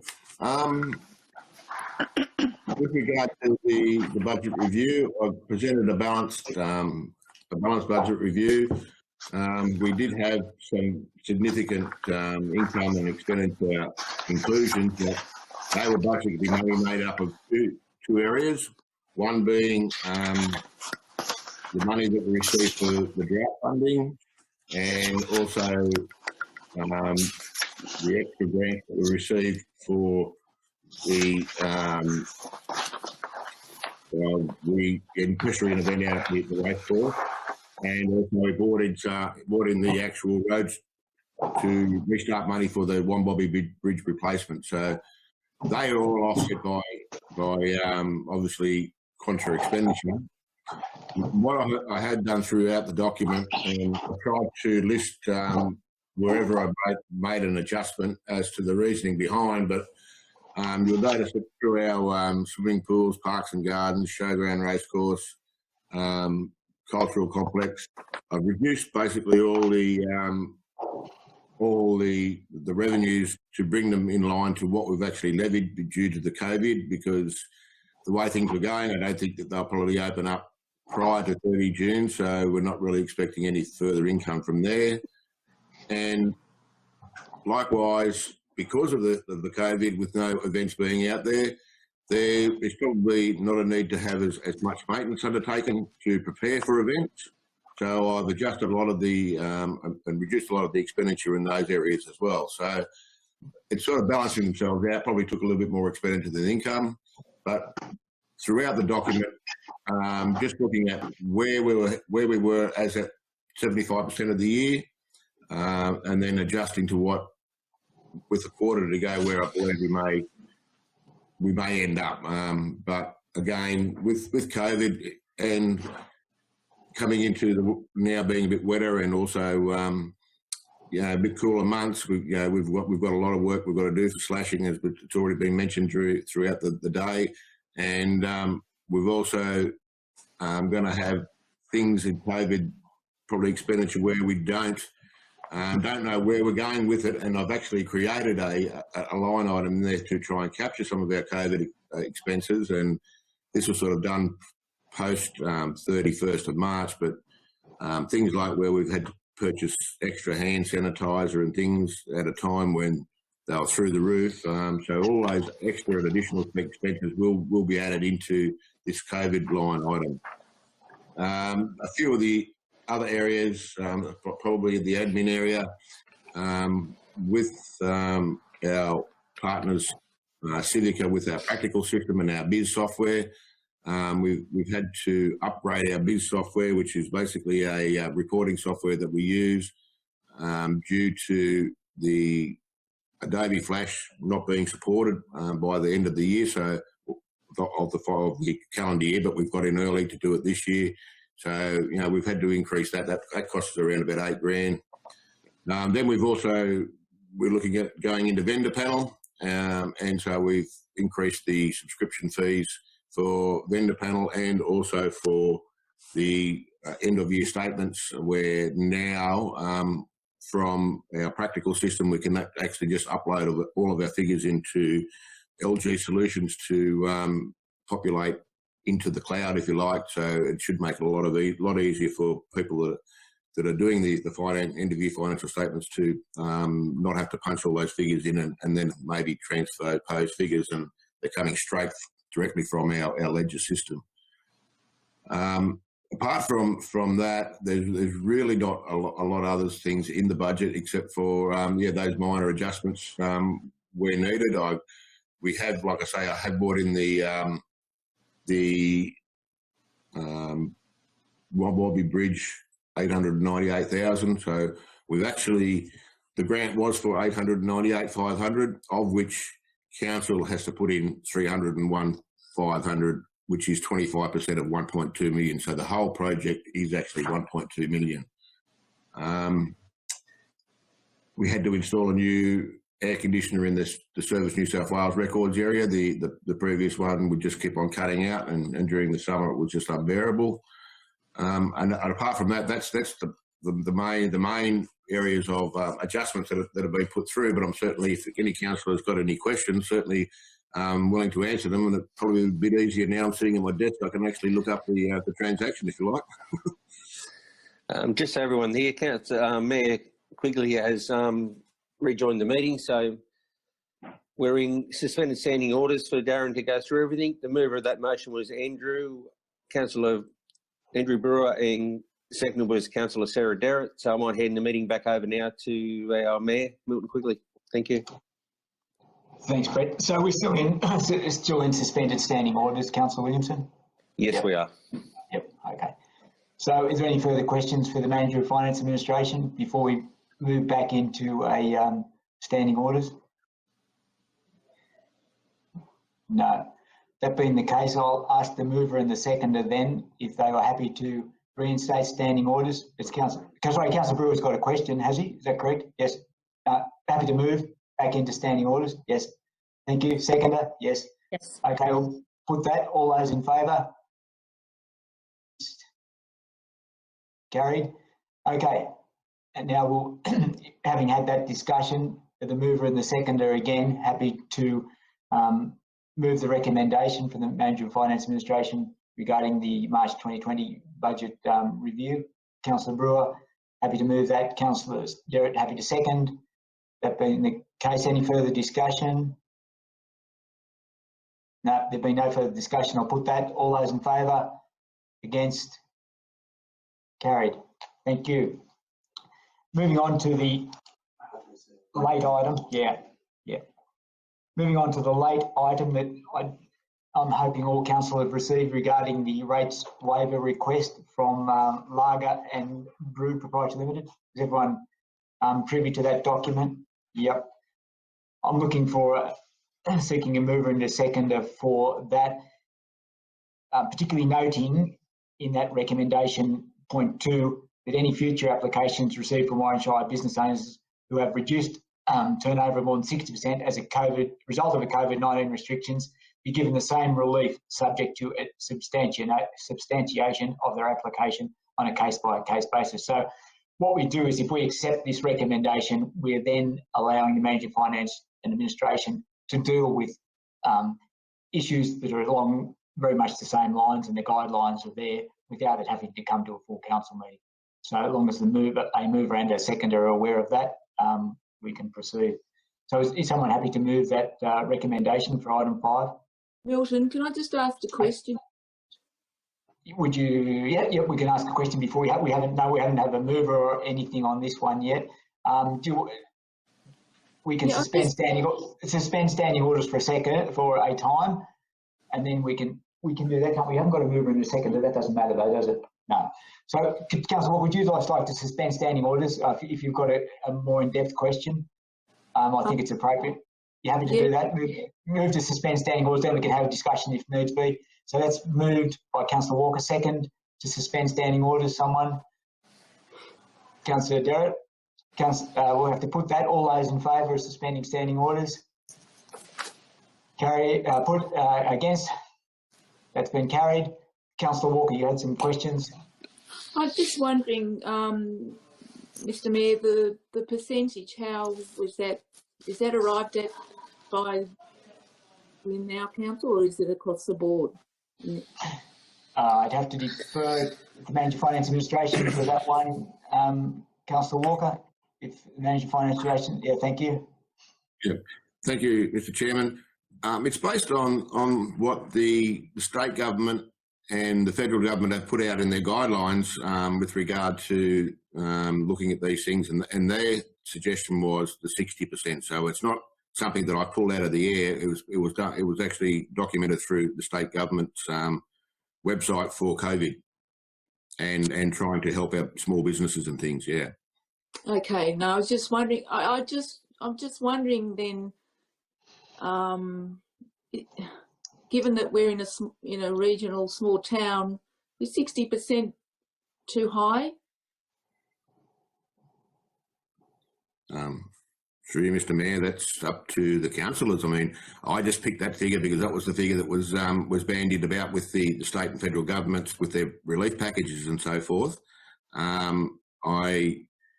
With regard to the amount of business owners that we have in town and working on a case-by-case basis, I think that it'd be, because we are such a small rural community, we know everyone, we could probably ascertain whether there would be a minimum of a 60% decrease, but we're not going to go hardball, I don't believe. I think that, okay, if it's only 40%, I still think we should be looking at it anyway. And I suppose, and I don't know if I'm right, I suppose with this whole COVID that maybe it's not going to, I don't know, it will hurt some businesses, but not all. It's maybe where I'm coming from also, this is on top of, we've come out of 3 years of drought. I'm just mindful of that, and people are probably hurting from that, and now this. So it's a bit of a double whammy, that's all. Yeah, we're going through, Mr. Mayor. The council has a financial hardship policy which basically covers farmers and residential ratepayers. So what this is basically doing is just encapsulating now the business owners. So if a residential ratepayer come in due to the ongoing drought, or even COVID, or if they can't, we can still go under the council's financial hardship policy. But it was actually stipulated for residential and farmland ratepayers only, and businesses weren't included in that policy. So this is basically now encapsulating businesses, but giving them a definite deadline to say, okay, let's make it the 31st of December, hoping that we'll come out of COVID before then. But if COVID continues even further, then, I mean, I don't believe there'd be anything wrong with them, extending that deadline. I mean, the last thing that we want to do is go out and chase money on battling business owners, especially since, I've been here in 27 years, that they've been Warren's one of the best rate-paying communities that are in the state. So the last thing we want to do is go and get them offside like that. But I'm just looking at some sort of guideline that we can base it on if we were to get more applications come through from businesses. I mean, I don't think that the Spar and IGA would qualify because, if anything, they're doing, or Woolies Bottle Shop, I mean, but certainly the pubs and the clubs that can't open, or can only open and sell takeaways, they are definitely hurting. So that's why looking at it on a case-by-case basis, and then have that threshold of the 60% in there as per what the state government has recommended through all their packages, was where I was coming from with that. Okay, righto. Thanks, Darren. Can I ask a question, please? Certainly, Councillor Brewer. have we made any headway? On the last meeting, we talked about considering diverting or changing the purpose of the drought funding to look at to make it into a restart funding, whether that could be reallocated. Has there been any advances on that? Councillor Brewer, I've sent a letter to Mark Colton in that regard and had a telephone conversation with him in that same regard. It's more now in the matter in the hands of, I think it's Minister Littleproud, who can divert those funds, but Colton was sympathetic to our cause and could understand.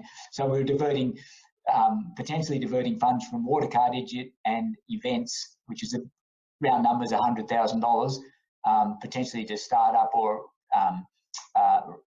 restart businesses that have been affected by COVID. And look, we haven't received a response back more than if I can help any more, please contact me. But we haven't received an actual concrete answer to say yes, that's a reasonable thing to do. But we might make a note that we just chase that again, because that happened very soon after our last council meeting. The other thing I'd just probably deferred again to the Manager of Finance Administration. I'm not too sure whether that was, I don't think it was mentioned, but Darren, council may waive or reduce fees, but that only applies to fees and charges. It doesn't actually apply to council rates and annual charges, does it?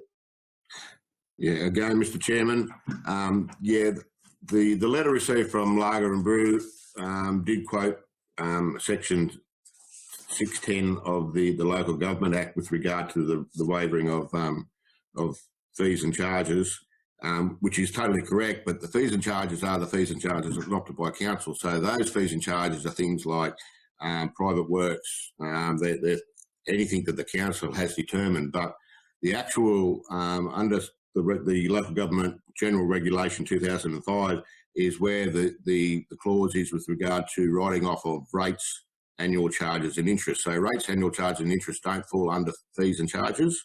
And in my report, on the second page, I've actually highlighted the point 4, and that point 4 stipulates the only way a council can write off rates and annual charges is if they fall under one of those categories, which is if there's an error in the assessment. So if we send it out wrong, well, okay, yes, we could, we have to.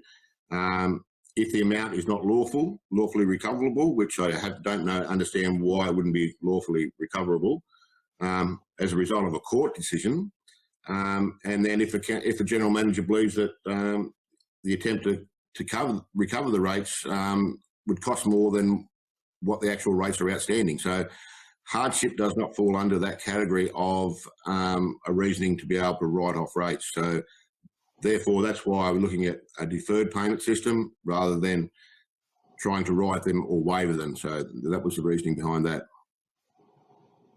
So if council was to, like, as we have done with the showground racecourse, we've decided that we actually had an annual fee that the council set for the show, for the jockey club, for everyone, all the users out there. But the council then made the decision that they wanted to reduce or waiver that fee. They can do that under the 610C of the Local Government Act, but you can't do that for rates and annual charges. Thank you. Yep. And I think if we were to adopt this recommendation in the reply to Lager and Brewer Proprietary Limited, we need to be able to make the point that we are not legislatively able to waive rates. I think that's the important thing. It's not a decision that we legally can achieve. Again, through that I was definitely going to put that in and note that that they're correct under the section 610C that they quoted, but that does not refer to rates and charges. And also, I'll just quote basically what's in my report back to them so that they're aware of the reasoning or the decision that council may or may not resolve to do. Yep, thank you. That gives us some clarity. Happy to move out of back into standing orders. Is that correct? Or Councillor Walker, do you have something else?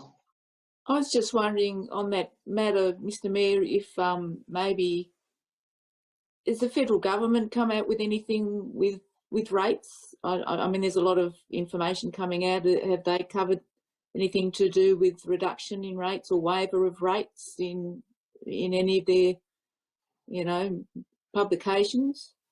I'm just getting the General Manager in the background here suggesting no, that there hasn't been anything from the federal government in relation to waiving rates in their pronouncements. I think that might be something to follow up on. I think we can raise it with our local federal member. I mean, that's fine. I believe what what the federal government is saying. We're throwing so much money at this issue that we can't throw it at absolutely every part of it. But you know, that's in discussion with our federal member. Maybe we do raise that issue and see if others are thinking the same way, and we can do it likewise with our state member as well. It's no problem to raise the issue. I don't know if we'll get much traction with it, Councillor Walker. That's the only thing. Yeah. No, thank you. That's fine. Yep. Thanks very much. So, Councillor, I'm going to ask you to stay. Are you happy to move back into standing orders now? I think you moved to come out of standing orders. Yes. And second, that was seconded was Councillor Derrett on that. Yes. You happy to move back into standing orders? You happy to move that way? In the case, I'll put that. All those in favour to reinstate standing orders? Thank you. Against? Carried. Now, Councillor Walker, I wonder if you would be kind enough to move the recommendation in item 5. Thank you, Councillor Walker. Seconded. Councillor Derrett, thank you. I believe we've had significant discussion. Is there any further discussion required on this matter before I put it? In the case, I'll put that. All those in favour? Carried. Okay. Where are we up to? I've got it on top of there. Yeah. We're up to item 8. There are no notices of motion. Item number 9, matters of urgency. There are none. And item number 10, I have flagged that there will be a confidential matter. Are we happy to keep going? I know that it is 10:30. We're happy to keep going and get this last bit sorted. Thank you. Okay, to have a confidential report, confidential matter discussed, we need to move into a committee of the whole.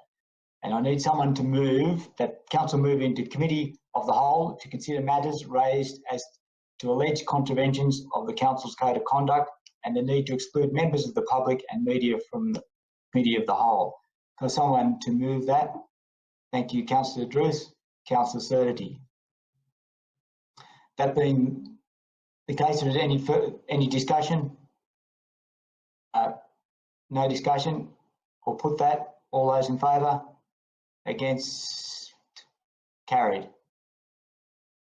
I'd be moving, therefore, I can see that Councillor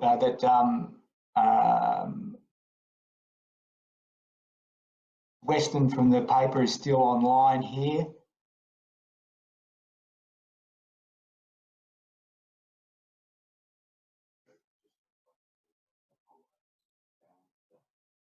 Yep. Okay. You happy with everyone else on here? Okay. Okay. I'm suggesting that Manager of Finance and Administration stay, perhaps the Manager of Health and Development.